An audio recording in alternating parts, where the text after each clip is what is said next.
नमस्कार, स्वामी news special में आपका स्वागत है। मैं आपके साथ हूं पवन अटारिया और सबसे पहले नजर अब तक की 10 बड़ी खबरों पर।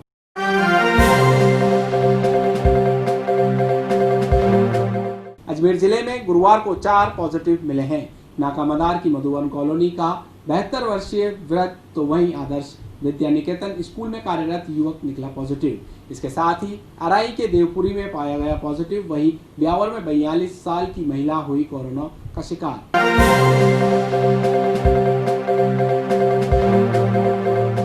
कलाकार संघ द्वारा गुरुवार को महावीर सर्किल पर अध्यक्ष गोपाल बंजारा के नेतृत्व में सर्वप्रथम 20 भारतीय शहीद हुए सैनिकों को 2 मिनट का मौन रखकर श्रद्धांजलि दी गई और चाइना के राष्ट्रपति जिनपिंग को फांसी पर लटकाया और चाइनीज सामान का बहिष्कार कर पुतला दहन किया गया। नहीं चलेगी, नहीं चलेगी चाइना तेरी तानाशाही, नहीं चलेगी, नहीं चलेगी चाइना तेरी गुंडागर्दी, नहीं चलेगी, नहीं चलेगी। जिस प्रकार से चाइना ने भारतीय सैनिकों पर गद्दारी के साथ, फ्रॉड के साथ हमारे सैनिकों पर आक्रमण किया और उन डंडों पर लोहे की कील लगाकर उनको रात को बुलाकर जिस प्रकार से उन पर हमला किया, उसमें हमारे कर्नल और 19 सैनिक हमारे देश के मारे गए। उनको हमने सबसे पहले अजमेर कलाकार मंच द्वारा यहाँ पर श्रद्धांजलि दी गई। उसके बाद में चाइना ने जिस प्रकार से दोगला नीति उसकी और दोगला व्यवहार जिस प्रकार के चाइना का है, जो हमेशा 1962 की रट लगा के बैठा है, उसे मालूम नहीं है कि भारत 2020 का भारत है। अब जो छेड़ेगा उसे हम छोड़ेंगे नहीं। और जिस प्रकार से उन्होंने हमारे सैनिकों पर हमला किया, कायरता से हमला किया, उसका हम जरूर बदला लेंगे।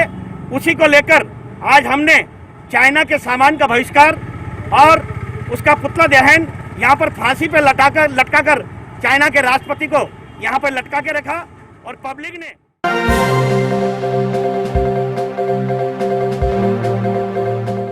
गुलाबबाड़ी आरओबी के निर्माण की फिर से शुरुआत हो चुकी है। आज पहले चरण में गुलाबबाड़ी लोहार बस्ती के सामने लोहार समाज के लोगों ने जो अस्थायी अतिक्रमण कर रखा था, उसे नगर निगम द्वारा जेसीबी के माध्यम से हटाया गया। अतिक्रमण हटाने की कार्रवाई के दौरान कानून व्यवस्था बनी रहे, इसके लिए 3 थाना पुलिस मौके पर मौजूद रही। नगर निगम के द्वारा अतिक्रमण को हटाए जाने के लिए हमें लिखा गया था, तो हमें आवश्यक कानून व्यवस्था को बनाए रखने के लिए इमदाद देने के लिए कहा गया था। इमदाद दी गई, लोगों से भी बात की गई, कल शाम को भी बात की तो लोगों ने स्वेच्छा से काफ़ी सामान हटा दिया और भी कुछ हटा रहे हैं। हमारा उद्देश्य किसी को नुकसान पहुंचाना नहीं है, राज कार्य को संपादित करवाना है और कम से कम नुकसान के साथ अधिक से अधिक सरकार को फायदा हो पाए, हम ये काम कर रहे हैं। जनता भी कोऑपरेट कर रही है, शांतिपूर्ण तरीके से अतिक्रमण हट रहा है।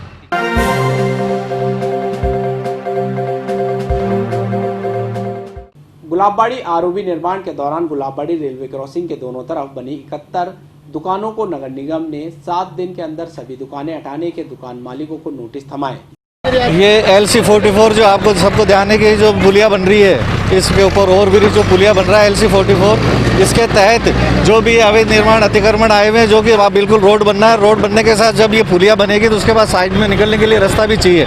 तो ये जो अनिगत रूप से लोग यहाँ काबिज थे, इन्हें आज हटाया जा रहा है। सब दुकानें और मकान ये दुकान वगैरह और जो भी है जैसे भी खाली हो रहे हैं, उसके साथ साथ इनको कराया जाएगा और इस साइड को पूरा आज लेफ्ट साइड जो इसको पूरा साफ कराया जाएगा। इसके अलावा जो रेलवे फाटक से उस साइड में जो 76 दुकानें, उन्हें भी आज अंतिम नोटिस हम चस्पा करवा रहे हैं कि भाई वो 7 दिवस में खाली कर दे, अन्यथा भी निगम द्वारा तोड़ा जाएगा। वहीं दुकानदारों ने कहा कि 7 दिन का समय बहुत कम है, दुकान हटाने के लिए करीब 1 महीना दिया जाना चाहिए। हम ये कहना चाहते हैं कि 7 दिन के अंदर इतनी जल्दी दुकान खाली कैसे हो सकती है, इतनी पुरानी चीज़, क्योंकि हम तो नगर निगम के बाकायदा रसीद वाले, इतनी जल्दी हमको खाली कराने का ऑर्डर दिया है, बहुत गलत है। फिर अब क्या रहेगा आगे? थोड़ा टाइम ज़्यादा दिया जाए। आपने कोई स्टे भी ले रखा था क्या? नहीं, स्टे इधर हमने कोई नहीं ले रखा, उस वाली लाइन का है, स्टे तो हमारा नहीं। अब ये बताया जो कि निर्माण कार्य शुरू होना है, 7 दिन में दुकानें हटना है, तो अब आपका क्या कदम रहेगा आगे? बता रहा हूँ, हम यही चाहते हैं भाई, अभी थोड़ा हमको टाइम और मिले, कम से कम महीना भर तो मिले कम से कम इसमें टाइम।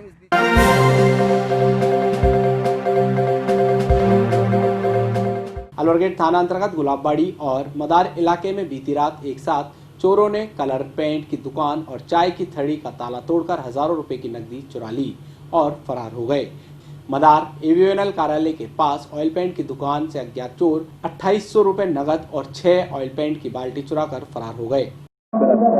यहाँ पे मैं रात को अपनी दुकान चढ़ा के गया था। सुबह यहाँ पे मैंने आके भी मुझे भैया ने बताया था पड़ोसी कि आपके दुकान के ताले टूटे हुए हैं। मैंने यहाँ पे आया, परिवार वाले आए थे, उन्होंने देखा तो मेरे गल्ला टूटा हुआ था, उसमें से नकदी निकली है और मेरे इधर बाल्टी भी रखी थी कलर पेंट की, तो वो उसमें से बाल्टियाँ भी गायब हैं। बाकी मेरे सामान मेरा 4 से 5 बाल्टी थी वाटर प्राइमर की, वो गायब है और इसमें मेरी नकदी थी 2800-2700 समथिंग, वो भी मेरी गायब है। यहाँ से ताला टूटा हुआ है, साफ दिख रहा है आपको। वहाँ पे अंदर उन्होंने 2 ताले तोड़े। मेन मकसद उनका यही था कि मुझे यहाँ पे उनको पैसा निकालना था और उनको कुछ नहीं दिखा तो वो क्या कुछ बाल्टियाँ लेके गए और नकदी निकाल के ले। नकदी यही 2700 से 2800 की समथिंग थी मेरी, 2800-2700 की समथिंग थी मेरी। कलर पेंट की दुकान के पास चाय की थड़ी से चोर जरूरी दस्तावेज और गले से नकदी चुराकर फरार हो गए। रात को सर चोरी हो गई ना, मैं सुबह 6 बजे आया जब ताले टूटे हुए पड़े थे, देखा तो ये गल्ला नीचे पड़ा हुआ था और पेमेंट नहीं था और एक बैंक की डायरी में जिसमें मैं किस्त भरता हूँ वो डायरी नहीं था और मेरे और कागजात बाहर की साइड पड़े।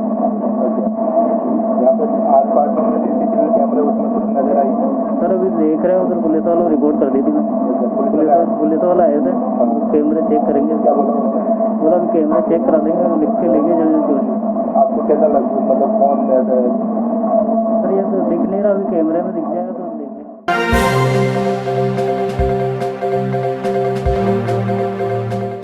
राजस्थान माध्यमिक शिक्षा बोर्ड की 12वीं की शेष परीक्षाएं आज गुरुवार से शुरू हो चुकी हैं। आज सुबह 8:30 से 12वीं गणित का पेपर हुआ। इस परीक्षा में पहली बार छात्रों को कोरोना वायरस संक्रमण से बचाव के लिए मास्क पहनना, सैनिटाइजर का इस्तेमाल, सोशल डिस्टेंसिंग और अपने साथ खुद की पानी की बोतल रखने के नियमों की पालना करनी पड़ी। जितनी भी गाइडलाइंस केंद्र सरकार की, राजस्थान सरकार की, उन सब गाइडलाइंस का पालन करते हुए बोर्ड की परीक्षाएं करवा रहे हैं और बच्चों की संख्या भी अभी आपने देखा है तो पूरा सोशल डिस्टेंसिंग से पूरे कमरे में 10 बच्चे बैठे हैं, कहीं 9 बच्चे बैठे हैं और परीक्षाएं बड़ी आराम से हो रही है, उसमें कहीं कोई व्यवधान नहीं है। बच्चों के भविष्य के लिए परीक्षाएं होना अति अनिवार्य है क्योंकि 12th के बच्चों को बाहर कहीं प्रवेश नहीं मिलेगा, इसलिए हम पूरी प्रयास कर रहे हैं, ऑनलाइन मार्क्स मंगवा रहे हैं। हमारा प्रयास है कि विदिन 10 डेज परीक्षा समाप्ति पे इनका परिणाम घोषित कर दें। पेपर बड़ा था, थोड़ा लेंथी आया, बड़ा आया पेपर थोड़ा, बाकी सही हुआ पेपर, मैथ्स का था पेपर। कितने क्वेश्चन आए? क्वेश्चन 30 आए। क्या परेशानी नहीं? परेशानी कुछ नहीं, ईजी था पेपर तो, लेकिन बड़ा था, ज़्यादा था, छूट गए क्वेश्चन। कितने क्वेश्चन किया? क्वेश्चन मैंने तो 28 किया। मॉर्निंग आया आप यहाँ पे कुछ सुविधा मिली सैनिटाइज वगैरह से? हाँ वो सैनिटाइजर वगैरह हुआ है, स्कैनिंग भी हुई थी, देखा टेम्परेचर वगैरह।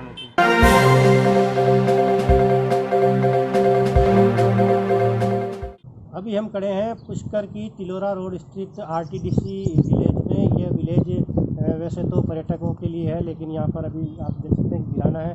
आज यहाँ पर एक प्रशासन की ओर से तारबंदी हटाने की बड़ी कार्रवाई हुई है और इस दौरान पुलिस सुरक्षा भी तैनात रही है।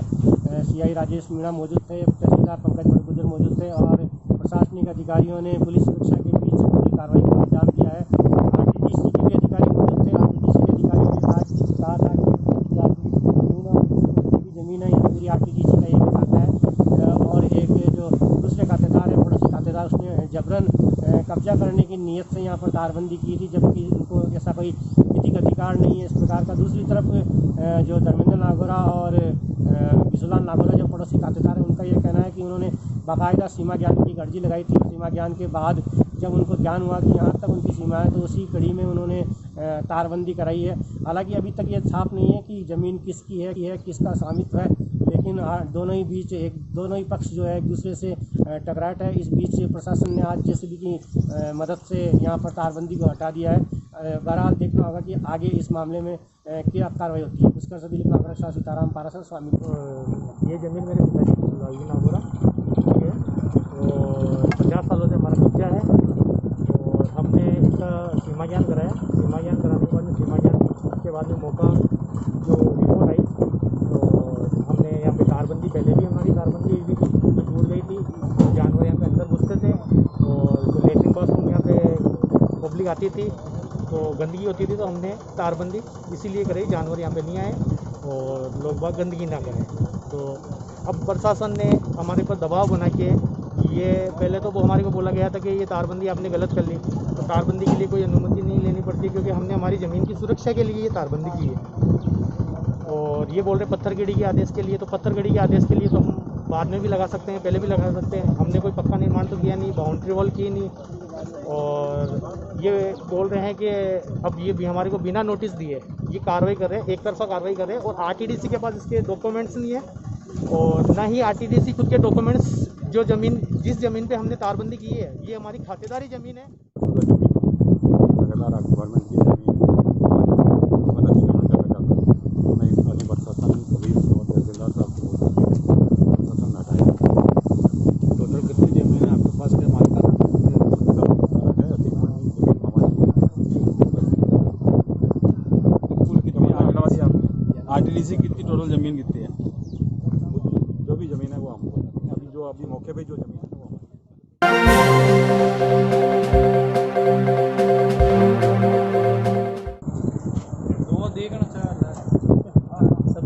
गलवान घाटी में जिस तरह से भारत के 20 शहीद हुए हैं उसके बाद पूरे देश में गुस्सा है और लोगों में चाइना के विरुद्ध बहुत गुस्सा है। अलग अलग तरीके से लोग अपने गुस्से का इजहार कर रहे हैं।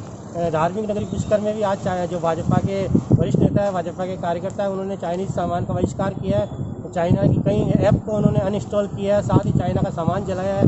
हमारे बीच भाजपा के वरिष्ठ नेता पूर्व मंडल अध्यक्ष ओम प्रकाश पाराशर मौजूद है, उनसे जानते हैं किस तरह का गुस्सा है, क्या कहना चाहेंगे? सर्वप्रथम तो मैं जो देश के शहीद हुए सैनिकों के प्रति सम्मान और श्रद्धांजलि प्रकट करता हूं। और जिस प्रकार भारत देश के साथ धोखे से बॉर्डर पर गलवान पे हमारे सैनिकों पे जो हमला किया है उसकी हम निंदा करते हैं, घोर निंदा करते हैं। चाइना ये भूल नहीं करे कि 1962 जैसा भारत है। भारत सक्षम, मजबूत, आत्मनिर्भर सभी प्रकार से मजबूत है। हमारे देश के प्रधानमंत्री नरेंद्र जी मोदी इतने सक्षम है कि चीन को, चाइना को मुंह तोड़ जवाब देंगे। पूरे 130 करोड़ की जनता नरेंद्र मोदी जी के साथ है। ये कतई बर्दाश्त करने वाली बात नहीं है कि चाइना 1962 वाला भारत समझे। आज भारत समृद्ध शक्तिशाली देश है एवं इसका मुंह तोड़ जवाब केंद्र सरकार, हमारा देश, भारत देश देगा। हम चीन की घोर निंदा करते हैं। इन शहीद हुए सैनिकों के प्रति सम्मान एवं श्रद्धांजलि व्यक्त करते हैं।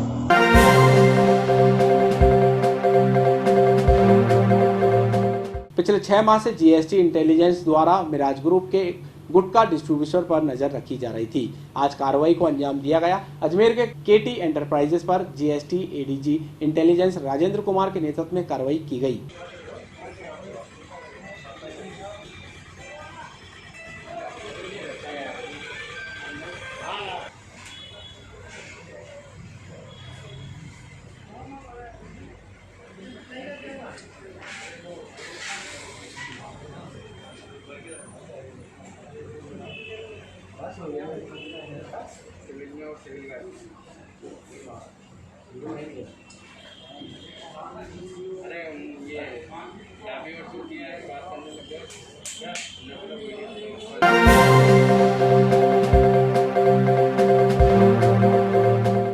राजस्थान चुनाव 2020 को लेकर राजस्थान कांग्रेस और भाजपा में घमासान जारी है। एक दूसरे पर आरोप प्रत्यारोप की राजनीति भी खूब हो रही है। चुनाव को लेकर नेताओं की बयानबाजी लगातार सामने आ रही है। राजस्थान मुख्यमंत्री अशोक गहलोत भाजपा पर विधायकों की हॉर्स ट्रेडिंग का आरोप कई बार लगा चुके हैं। अब हॉर्स ट्रेडिंग के मामले में राजस्थान भाजपा के राज्यसभा चुनाव प्रत्याशी औकार सिंह लखावत ने चौंकाने वाला बयान दिया है। लखावत ने भाजपा पर कांग्रेस विधायकों की हॉर्स ट्रेडिंग करने के प्रयास के आरोप के जवाब में कहा कि 20 से 25 करोड़ रुपए विधायकों को देने के लिए हमारे पास कहां हैं। मैं तो खुद 25 रुपए की सब्जी, लौकी और आलू ही लाने की स्थिति में नहीं हूं। मेरे बारे में सब लोग जानते हैं। 25 करोड़ कहते हैं, मेरे तो यार 25 रुपए की सब्जी, मुश्किल से लौकी और आलू ही लाने की स्थिति में नहीं हूँ। मेरे बारे में सब जानते हैं। और हम किसके 25 करोड़, हम तो नाम ही नहीं सुना जिंदगी भर के अंदर। सब करने के बावजूद भी ये सारी चीज़ें कि मैं ये कहता हूँ कि ये जो प्रचलन बन गया इस तरह की बातें करने का, मैं इसका पक्षधर